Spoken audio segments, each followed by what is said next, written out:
number one nakatanong ng bayan. Paano kang makaka-avail yan? Pag nagpa-hospital po kayo, doon sa 87 DOH hospitals, dapat sa ward lang kayo. Right.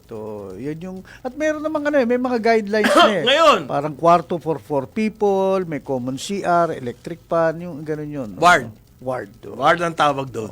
Pag nag-private ka na, labas ka na doon sa zero balance. Yung billing. nag-sweet ka dyan sa sa Ngayon, St. Luke sa BGC, patay ka dyan. Ito yung sinasabi, pahirapan ng tanggapan dyan sa ward. Dyan, maski DOH hospitals yan. Ha?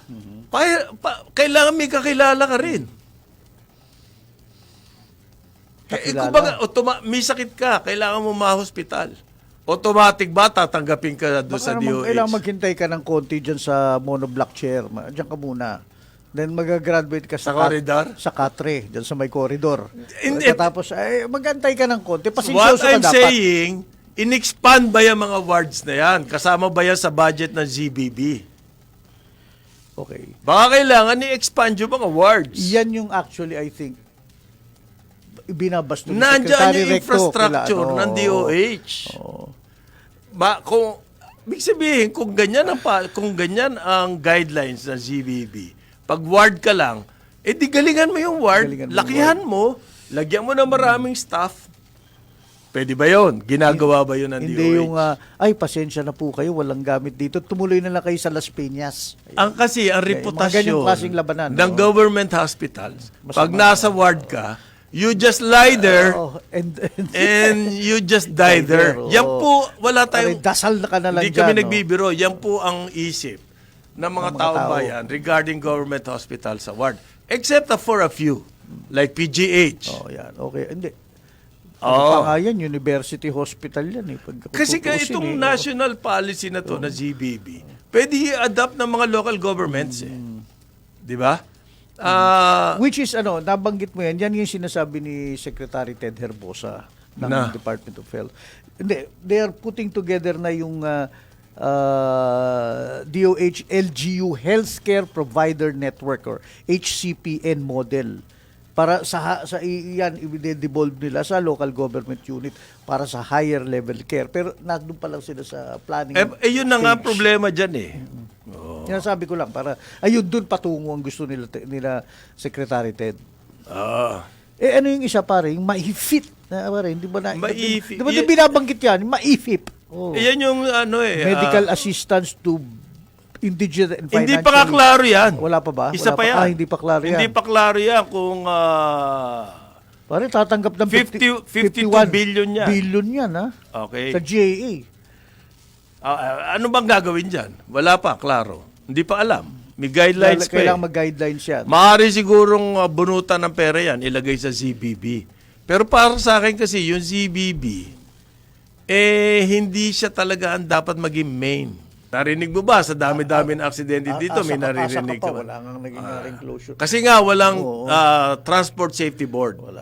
Wala yung talagang nakatutok dyan. Na independent body, hindi yung kasama sa Marina. So, lagi naghihintay na lamang tayo na aksidente. Dahil hindi naman tayo natututo waiting to happen in the past accidents. Okay. Kailangan po mangyari yan. Pangalawa, kailangan din pag-aralan the business side. Kasi importante sa atin. Importante, ang connectivity natin yan eh. Yan yung pati goods at services dyan dumadaan, bro. The business side of it. Bakit? Itong mga shipping companies natin, luma lang ang kayang biling, more than 30 years old, at pinapayagan pa natin. Yan ba ang reality niyan dahil wala tayong choice? Madiskarte tayo sa maintenance, bro. Konting... And therefore, the DOTR... Hinang-hinang lang yan ng mga wire at mga kung ano. Yun ang sinasabi ko. Dapat yung DOTR, pag-aralan niyang economics niyan. Okay, so... Pero is not asking too much of the DOTR. What do you mean asking so much? That is their job. That's their mandate, bro. Maayos, masahan. Alam na nga natin may mandate sila. Parang Joel, ito lang yung akin. Kailangan nilang gawin, Amde. Pero ito yung tinatanong ko. Meron ba silang utak para gawin yun? Yun, pare. Mas malutong yung pagkakasabi mo. Yung capability na gawin yan. The economics of it. whether we like it or not, pag study yan study na UP, nakita ko yan. 30 years old yung mga tayo ata pinakaluma ang fleet. Ano ibig sabihin po niyan? Hindi kaya nito mga kumpanya. So, kailangan ba ng... That's the business side of it yung sinasabi mo. That's the economics of it. Economics That's of it, oo. Oo. They cannot afford these modern type gaya Why? na nakita mo sa Scandinavia. Yun ang kailangan malaman. Ang taas daw kasi ng operating costs dito sa atin.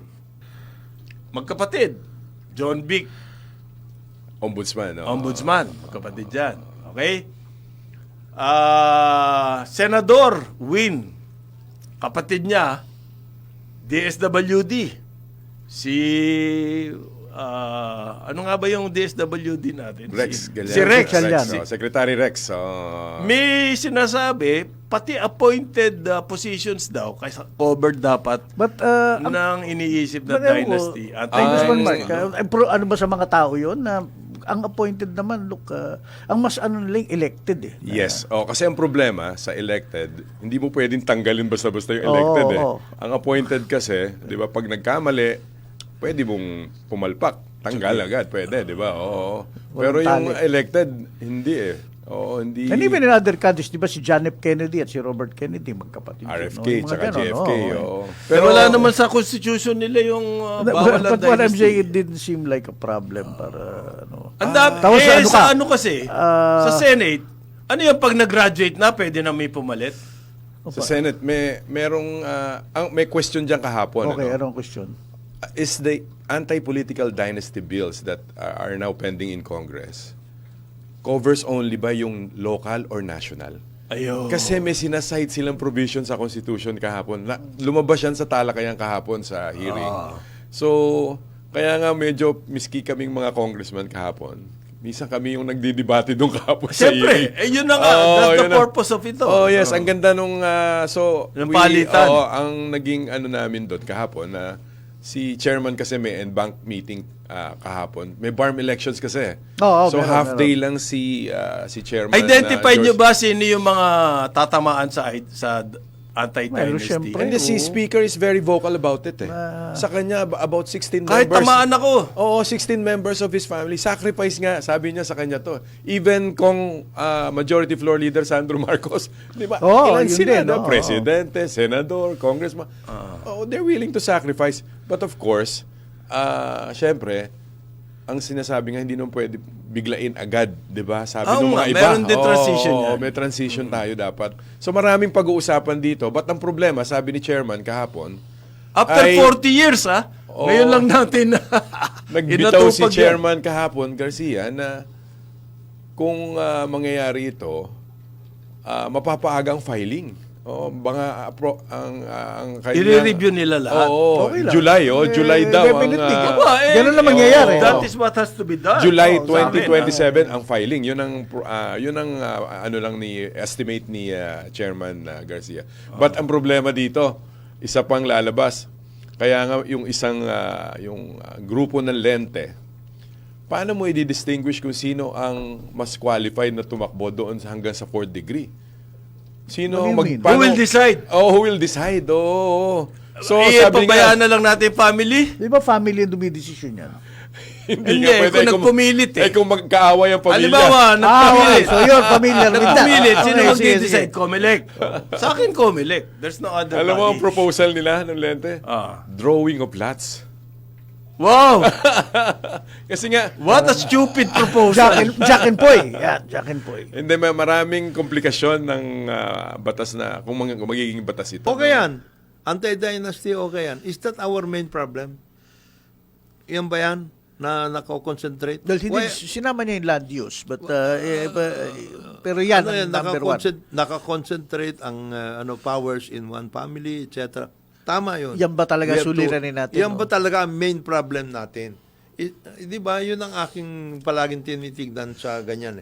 If that is the main problem and looking at the Constitution, you might as well overhaul your Constitution. If that is because may anti-dynasty bill ka, makakahanap ng paraan kasi the whole Constitution by itself to my mind, ako lang naman ito. Oh, sige, okay lang. The whole constitution needs a total review and an overhaul. Sa tingin ko, our political system is broken the way it is right now. So, if that is the case, and there are a lot of things in our constitution that point to that, why not call for a constitutional convention?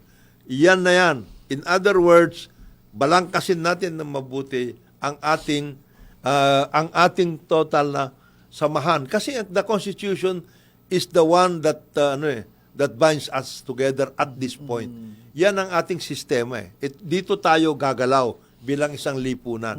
O ano ba?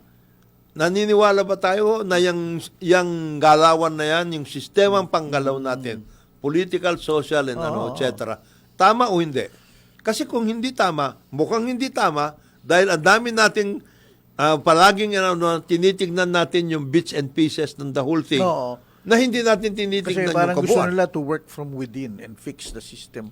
Mahirap yung gano'n. Mahirap yun. Ito actually, inadmit ni Congressman Mark, di ayos eh. Sabihin natin maayos namin to sa House, may problema pa tayo sa Senate para idaan yan dyan.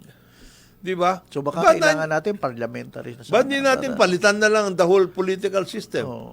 Para tignan natin, if we are talking about democratizing the whole effort, para hindi magkakaroon ng concentration of power. Bakit nga ba hindi na lang gano'n? Bakit hindi ganun? What Again, is preventing us from doing so? Because a lot of interests are saying that is your problem. Ito yan. Ito. This particular piece of the entire thing is the big problem. umang tayo nakatutok ganyan. tayo ngayon doon. Anti-dynasty, kadena, ito yan, etc., etc. Yung mga bits and pieces, all of this minutiae of na akala mo mawawala yung corruption. Eh, hindi naman eh. Hindi mawawala. It will In fact, mawawater down pa yan eh. hindi lang yun, parang Joel. It will simply impede growth in a sense dahil magiging mas mga tao ngayon. Lalong hindi magbubunot at nakatago. Hindi magbubunot at saka pag, magiging risk-averse siya. Ayun. Hindi magpupursige. Hindi magtatrabaho. mag-go all out. Hindi mag-go all out. The bureaucracy will, hindi, ayoko yan. Baka kasuhan ako eh. O kaya, i-wait and see na muna natin. Wait and see. Ay, paano yun? Ano mangyayari sa buhay natin? Hindi ba? Mukhang wala namang gumagalaw na ganong movement na magkaroon ng constitutional Meron, pero hindi. na tayo? Naunahan itong mga nabaling tayo dun sa, hindi. The anti-dynasty bill will be the end all and be all of everything. Hindi naman eh. Circumstances, hiniwalayan sila ng Malaysia and all that, yung Singapore. Para bang, Yung tatlong bansa na in-assess yan. nila, ano ba ang meron tayo? Okay, dito tayo magsimula. Tayo hindi tayo maggano na, ito na nandyan ito Para na. tatlong bansa yung binanggit mo. Vietnam, Korea, Singapore. They all went through Ibang more, mas grabe pa yung pinagdaanan nila. More challenging times. Vietnam, 2 gera. Oo. 3. World War II, patapos French, and then America. Alam mo, ang Vietnam, iisipin po nga, when you look at their history, you would think na, wow, these people must have been scarred emotionally for the rest of their existence. Diba? Hindi ano nangyari? May bumangon. Tirada sila. They got off the ground and started swinging, pare. South Korea up to now. They went, hindi pa tapos yung hindi pa tapos yung Korean War. Hindi pa. Wala pang Hindi pa. armistice. Actually, nag-ano lang sila dyan may demarcation lang sila. That's it. Continuing ang challenges dyan. Workout. Nandyan. Singapore, yung sinasabi mo, parang Joel. Yun walang-wala. They had nothing. And even yung sinasabi mo, a young, vibrant population na ready. Well, they didn't have that. They had nothing. At it was only later that the population came. And even now, problema nga nila yun. Di ba? Maliit masyado. Migrant Aging workers pa ang population nila. Migrant workers. Ang kinailangan. Migrant workers ang kinuha nila. They had to To build Singapore. Oo. Bakit ganon?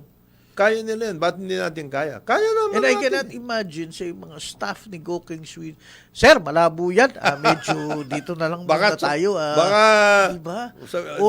Huwag ka muna dito. Ito ang mga kakausapin ko.